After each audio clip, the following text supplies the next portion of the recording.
Support comes from the Missouri Forest Products Association. Missouri produces wood pallets, railroad ties, white oak barrels, hardwood floors, and more. Details on the variety of products made in the state are at choosewood.com. We hope you enjoy listening to this podcast of St. Louis on the Air, brought to you by University College at Washington University, with undergraduate and graduate programs part-time, evening, and online. University College at Washington University, offering world-class education within reach. Welcome to St. Louis on the Air. I'm Don Marsh. Americans are being encouraged to rethink how we dispose of recyclables. That's caused in part because China is backing off accepting contaminated U.S. solid waste, primarily plastics, which the Chinese have been recycling. Municipalities here are scrambling to find cost-effective means of disposing of recyclable trash. A consumer re-education campaign is underway here, sponsored by the sustainability organization 1STL. It's called Recycle Responsibly. Joining me in studio to talk about the campaign and the need for it are Jenny Wendt, Senior Project Manager with University City's Public Works Department and Chair of the 1STL Recycling Working Group. Rachel Greathouse is the Recycling Program Specialist for Brightside St. Louis. Thanks so much for being with us. Thanks for having us. Thank you. Well, we do have an issue here. Jenny, let me start with you. Kind of lay out the problem, if you would, and if you would tell us a little bit more about China's involvement. I'm sorry. Okay. Yeah. Well, This is Rachel, by the way, right? no, this is Jenny. Oh, I'm sorry. I forgive me. That's okay. Yeah. So China enforced its national sword policy as of January 1st this year. Before that, they had a green fence policy that had tried to reduce contamination of the recyclable loads that would come to China. This one, they really cracked down hard, and they cut out contamination basically down to 0.5%. We are not able to meet that, and they had been telling us for a while that we needed to reduce the contamination in the loads, and we hadn't really, not just us, but the Western world really hadn't met those criteria.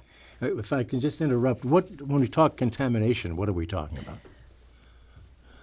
Anything that's not supposed to be in that load. So if it's a load of paper, it could have plastic bags, it could have food waste, it could have little pieces of metal, but little pieces of glass, but a lot of it is plastic that ends up in a bale of mixed paper, say. And how is that affecting us here in the St. Louis area? Yeah, as far as education goes, a lot of people are just, they see plastic bags and they see, what we call the recycling symbol or the chasing arrows on a plastic bag, and they think, oh, I can recycle it. And so from a standpoint of education here, just because it has a recycling symbol on it doesn't mean that it's recyclable. And so that's a big point that we are trying to come across as the region, to have a unified recycling message that plastic bags are our number one contaminant in all recycling bins, and nowhere are they accepted in our St. Louis metro area. Only plastic bottles and containers are accepted in your recycling bin. This plastic bag issue has been around for a while, needless to say. Is this problem being approached in the right way? It seems to me that maybe you go to the source and tell schnooks and people like that not to use plastic bags anymore. Yeah, that would be a great idea, but unfortunately we have a ban on banning plastic bags, so we can't go straight to the source. So the residents are the source at this time that we can approach, and asking them to reduce their plastic bag usage overall. Bring your own reusable bags is a big way that you can reduce your plastic bag overall usage. Yeah, but then again, we've been singing this song for a long time, and it doesn't seem to be working. The consumer seems to be very happy with the plastic bags. I think it's the fact that it's a free item. I think, if you go to other areas within this country or Canada or different countries where they charge even 5 cents for a bag, then people are reluctant to take one. So it's not really the dollar amount. It's just the fact that it's free, I think, that really pushes that usage. Right. Well, that is true, and apparently you may not be totally familiar with this, but I've been hearing stories about these islands of plastic bags in the middle of the Pacific Ocean. You're both not. Tell me what you know about that. I mean, this sounds most striking. We are having a huge plastic epidemic in our oceans and across our world. We're actually having an plastic bag art installation today at the World's Fair Pavilion in Forest Park, where we have tied together 2,663 plastic bags, which represents the number of plastic bags that get used per second in the United States. So that's not even the world, that's just in the U.S., 2,663. So we're having a huge epidemic of usage and here in St. Louis, a lot of people think when we talk to kids, we don't live near an ocean. We're not the ones causing the issue, but we have the Mississippi River right next to the arch. So, once all this snow melts or it carries and picks up little plastic, and plastic bags are really light, they easily make it to the ocean. So St. Louis is part of the problem, but we can also be part of the solution. Yeah. Well, you see these plastic bags flying around. I mean, they're so light they fly. When it rains or snows, and they wash into the storm drains, and then they're in the river, and then they're in the ocean. They are. And I think they did a study recently in the Gulf of Mexico, and they found that 40% of the plastics come from the Mississippi River. So it's not just things that end up in the ocean from the coastal cities. It's things that come from riverbeds, and not just riverbeds. They found that wildlife in the middle of America, they also have plastics in their bodies. So it's a nationwide epidemic for sure. Getting back to a little closer to home, I'm surprised to hear there isn't some sort of coordinated policy going on in our many, many municipalities here to deal with the issues such as this. Why not? Well, a lot of it is business and economic development, and it really needs to start with the stores and the producers. There should be a little bit more accountability for the businesses that are actually handing out the bags. And that's hard to do as well because, if a retailer says, well, we're going to start charging a little bit per bag, and then next one will say, well, we have free bags. And so unless everybody does it, and it's just, and then it becomes like a corporate issue, and then it goes even higher, and then it's an international issue. It's just. Well, we've been hearing also that some of the municipalities were going to even stop collecting recyclables. Is that correct? And it seems to me that it was supposed to happen but didn't. It didn't. So we had 3 recycling plants in the region, and 2 of them are Republic Recycling and 1 was Resource Management. And Resource Management closed its doors as of October 31st, and so a lot of municipalities were scrambling, but almost everybody has found a solution. So far, about 80% of the municipalities in the region, and I mean like over 180 municipalities, still single stream recycle at the curb as they always had. We had to be really creative and find places to take all those recyclings. It's just increased the cost, whereas we used to make money for recycling, and now we're paying a little bit for the service. Where are these things taken now? Landfills? No, definitely not. They are taken. 80% is still taken to Republic Recycling. So they have 2 plants, and they are maxed out at their capacity. There are a few other recycling processors in the area, and then some of the material is being transported to another recycling processing plant outside of St. Louis area. Is the genie out of the bottle with regard to China? I mean, is there anything that we can do to get ourselves into a more compliant position with the Chinese? I think from a standpoint of don't be a wishful recycler, that's something that we like to say in our field often is if it's not on the list, it's not in the bin. So that's really important. The only things that are accepted in your recycling bin, your single stream, the 80% of this area is paper, cardboard, make sure you flatten it, your plastic bottles and containers, glass bottles and jars, metal food and beverage cans, and food and beverage cartons. If it doesn't fit in one of those 6 categories, it does not belong in your recycling bin. So what we found is a lot of people hope that something can be recycled when it really can't. So we call them wishful. But ultimately, once it goes to the recycling processing center, it then ultimately will go to the landfill. So you're just being a wishful recycler, and it's not really getting recycled. If it's your garden hose or your plastic bag or styrofoam, it's not getting to a it's not being recycled. So Maybe I missed this, but what should I do with the plastic bag that I just brought home today? What do I do with it? yeah, so grocery stores and retail stores take them back. There's usually a box that's just right inside or right outside the store where you can take all your plastic bags and film. Film includes any soft plastic like Ziploc bags or your cereal bags. So things that stretch, that's plastic film. So all of those can go back to the grocery store and retail stores. You can look at plasticfilmrecycling.org to find participating places to take those. But if you want more information about our 1STL overall regional message, go to recycleresponsibly.org. All right, we'll put a link to that site on our website at stlpublicradio.org. Ray on Twitter just said exactly the same thing that you did. That most grocery stores do have someplace where you can put those bags. We have a couple of callers who want to get into the conversation. Let's bring them in. Eric in St. Louis, we'll start with you. You're on the air. Hi. I am always looking for ways to reduce the number of plastic bags I use, but I have cats, and the only advice I ever see on how to get rid of cat litter is just to use a plastic bag, and that's a new one every time I scoop the box, and obviously that has to go straight into the trash, and I really can't find any other way to, any guidance on anything else to use but that, and I was wondering if you had any advice. Well, the first thing you've got to do is throw that cat a bone or something. Seems like it's hungry or angry. Thank you, Eric. Who wants to take his question? Yeah, I mean, I understand there are pet owners that plastic bags is a great solution to that.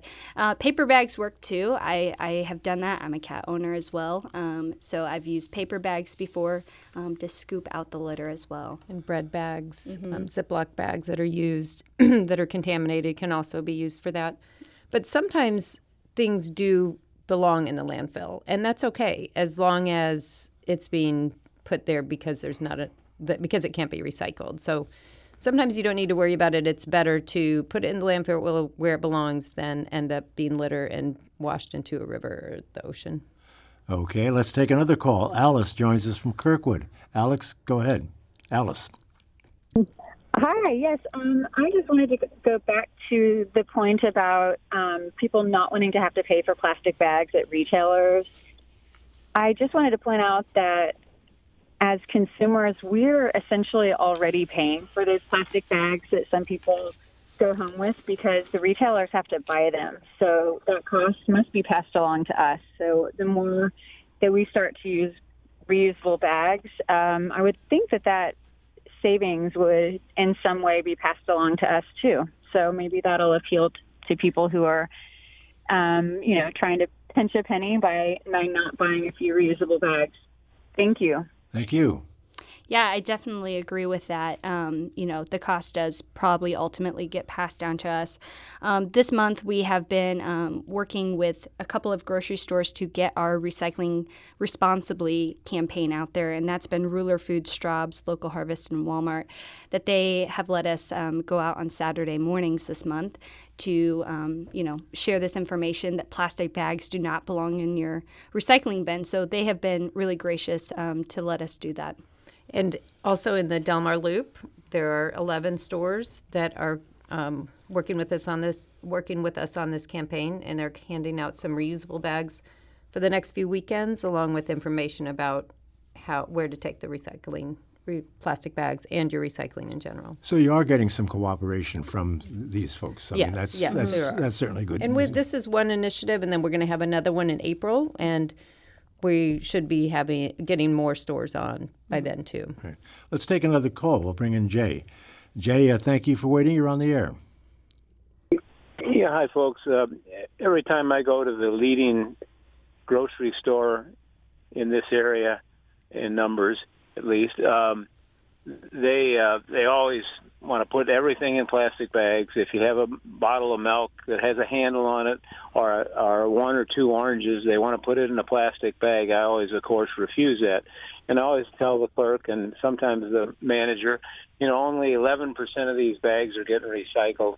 And can't we at least offer paper more, you have to always lead with the plastic.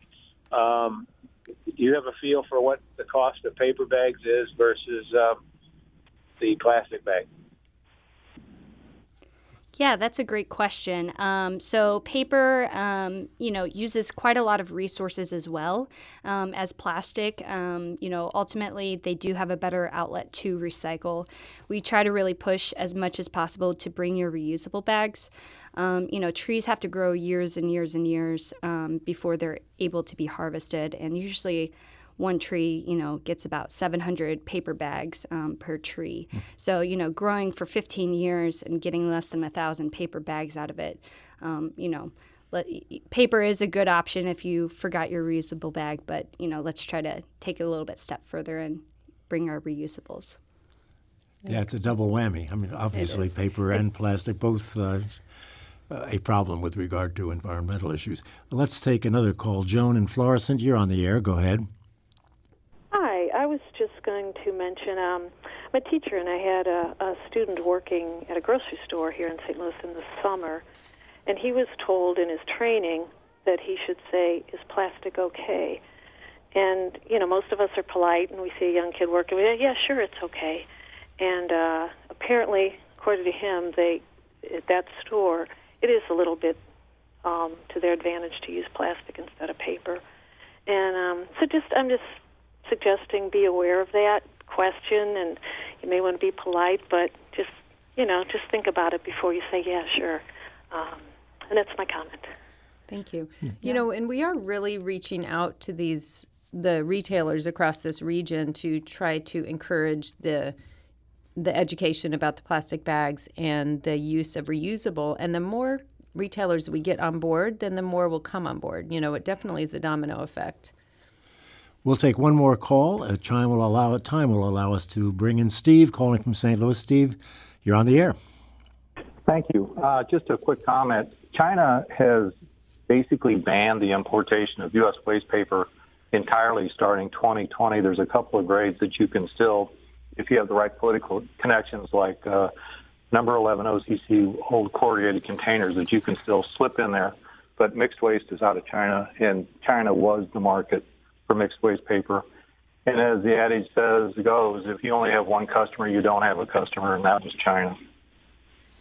Anyone want to comment on the comment? Well, I think that, you had mentioned if there was hope for getting China back, and what we need to do as a country is create our own domestic infrastructure, and we are starting. I mean, when this came on, the National Sword came into effect, everybody was scrambling, and we still are to an effect, but there are multiple paper mills coming online within this country and in this region.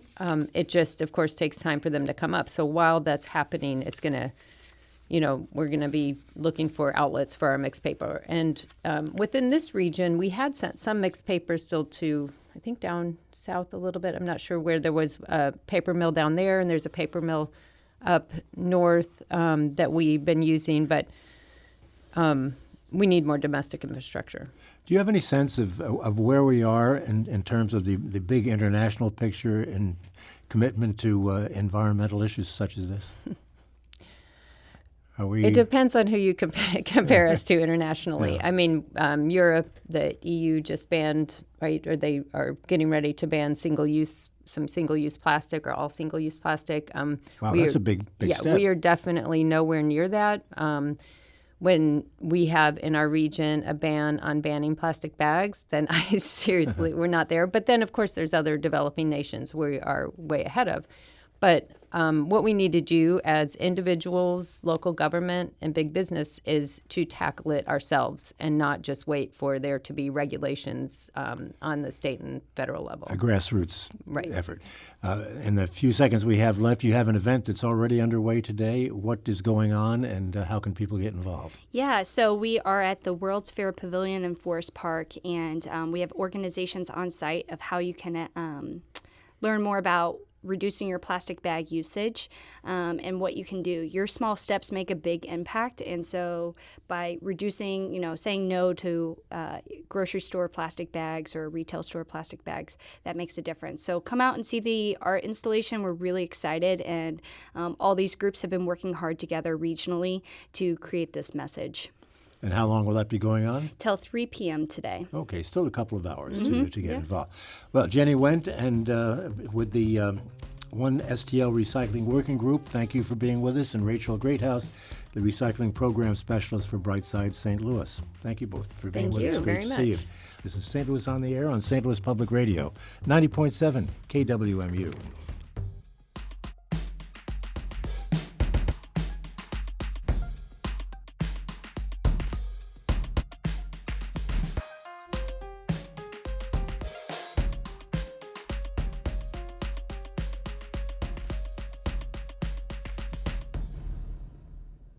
Support comes from the Missouri Forest Products Association. Missouri produces wood pallets, railroad ties, white oak barrels, hardwood floors, and more. Details on the variety of products made in the state are at choosewood.com.